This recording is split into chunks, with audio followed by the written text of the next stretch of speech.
Bonjour à tous et bienvenue sur Recifal News pour ce nouvel épisode vlog du suivi du 525 XL. Donc là, c'était surtout pour vous présenter qu'est-ce qui s'était passé durant les 2 dernières semaines qui ont suivi l'ajout du sable.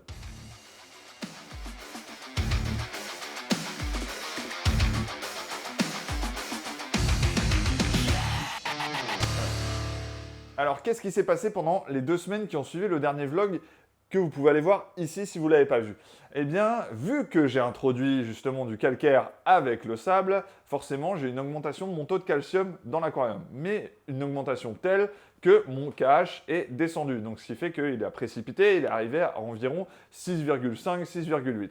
Donc qu'est-ce qui s'est passé pendant cette période? Donc j'ai rééquilibré mon calcium et mon KH au fur et à mesure des 2 semaines pour les ramener aux paramètres que j'utilise d'habitude, c'est-à-dire 440 de calcium et à peu près 8 à 8,5 de KH. Pour l'instant, je suis en train de le restabiliser. Alors, qu'est-ce qui a fluctué aussi? Mes nitrates sont forcément montés et mes phosphates un tout petit peu. Donc, mais de toute façon, c'est pas grave vu que c'est contrôlé.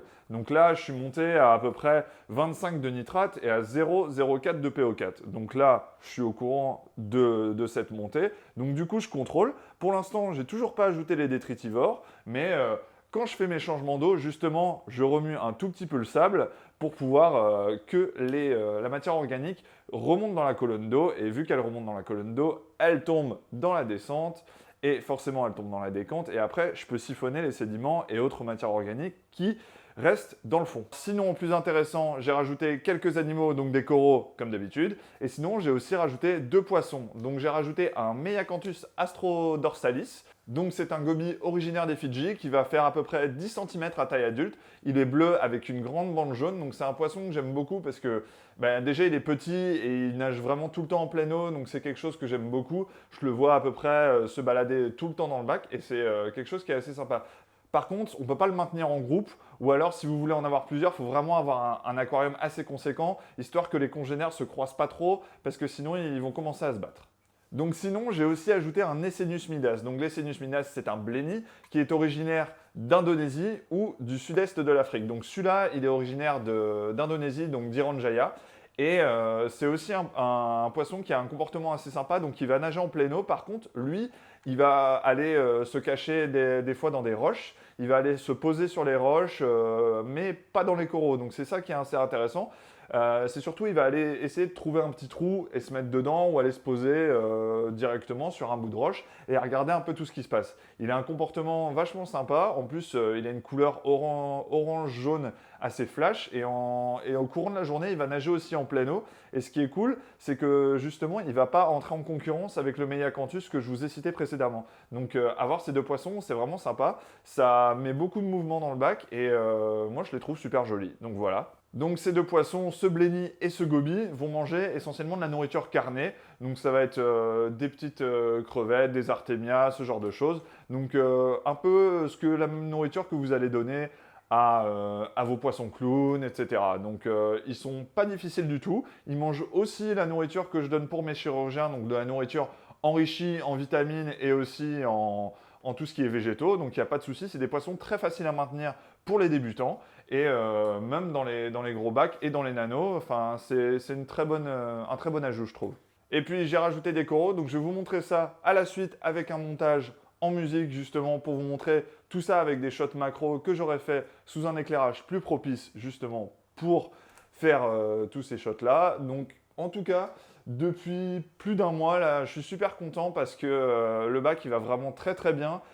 Tous les coraux SPS montrent vraiment leur meilleur potentiel et je commence à gagner de plus en plus de couleurs sur des morphes et des boutures qui étaient vraiment capricieuses depuis plusieurs mois. Donc en tout cas, j'espère que ça vous plaira.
C'est la fin de cette vidéo, donc j'espère qu'elle vous aura plu et j'ai une petite surprise pour vous. Je peux vous faire gagner une Tunes NanoStream 6045 Blue Edition qui nous a été fournie par Tunes justement pour vous la faire gagner.